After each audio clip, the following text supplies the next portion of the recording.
Hello, friends. I'm host Eric of Talking Famous People, and I'm here to bring truth and justice to the American way. That's right. I've got a document called arguments.doc, and I want to go over it. Common flaws in thinking. Myth number one: arguing and logical thinking are different. No, both are the same. Logical thinking is the parsing of claims for legitimacy. So too is arguing. The only difference is that when arguing, more than one thinker gets to play. Winning an argument doesn't mean you are right. It's a failure to understand what right, correct in this context means. Right is claim specific. If you claim that I owe you $10 and I reply that I paid you back yesterday and have it on video, then you have three choices. Number one, concede I am right. Number two, explain why my response does not make me right. Or number three, not respond to what I said. In the second case, the argument's over. The argument is not over. In the first and third cases, I've won the argument. It makes me right about the status of the money the claimant says I owe, namely that I am no longer indebted because the debt has been repaid. So in this instance, you see an example where winning an argument does mean you're right.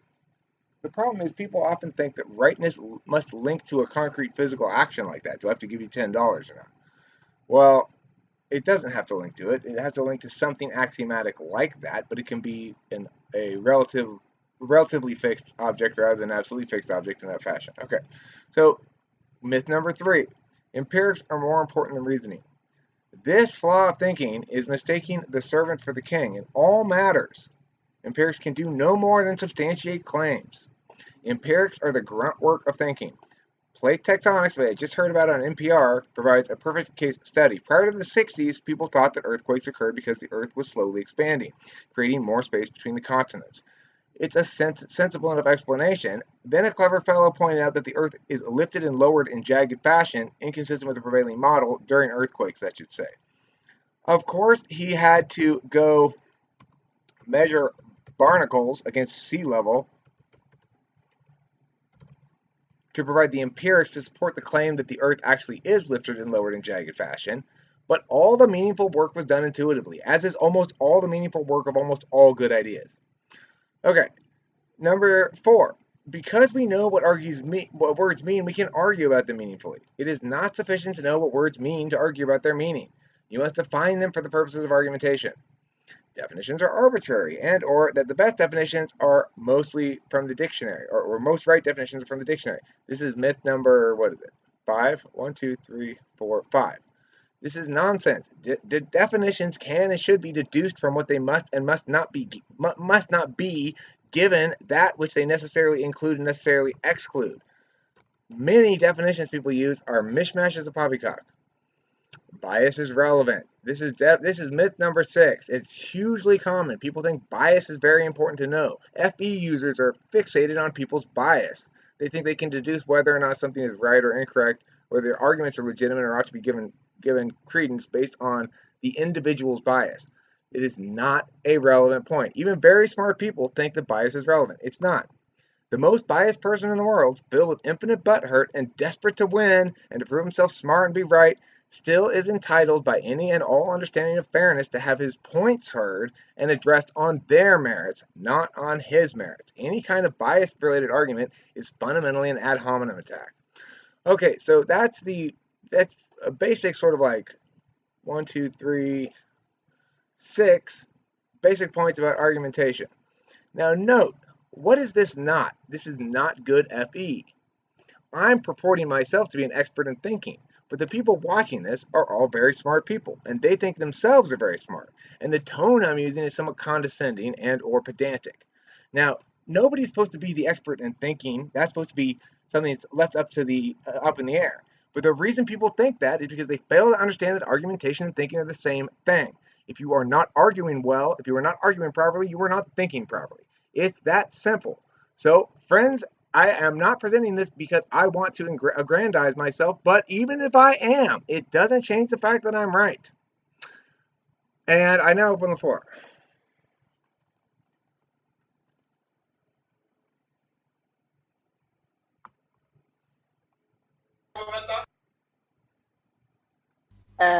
Saying someone is biased is not the same as stopping them from speaking.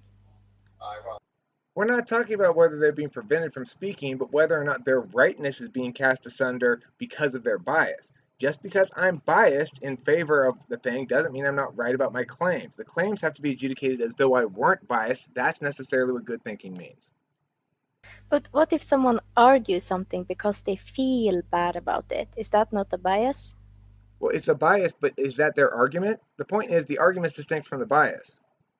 That's true, but that doesn't mean they're not biased. But that doesn't mean we need to consider their bias when addressing their argument.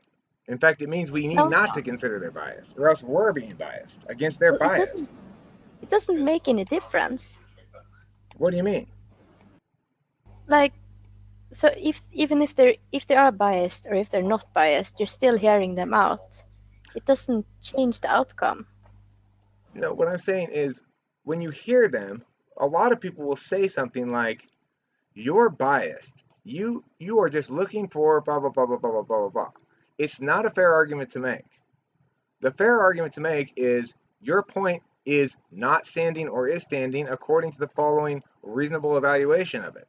Disinterested evaluation. That's what TI is. It's disinterest. Well, you are right that that's an unfair argument, but just the fact that that's an unfair argument doesn't mean that bias is not a thing. It doesn't mean I'm not saying it's an unfair argument. I'm saying it's not relevant. It doesn't have any impact in the argumentation chain.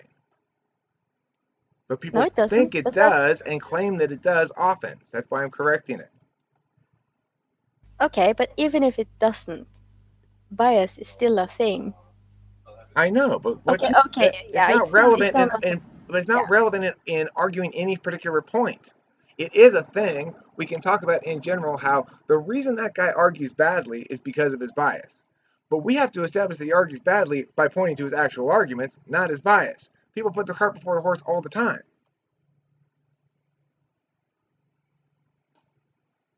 You know who does that especially? FETI users. They think they can figure out who's right or wrong by figuring out who's more disinterested.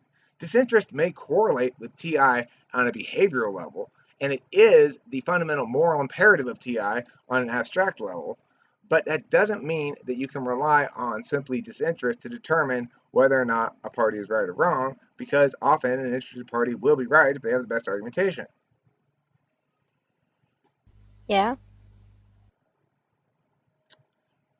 Any other responses to my little one-page paper? It's just one page, Abraham. I'm sorry. It's not 12 this time. No?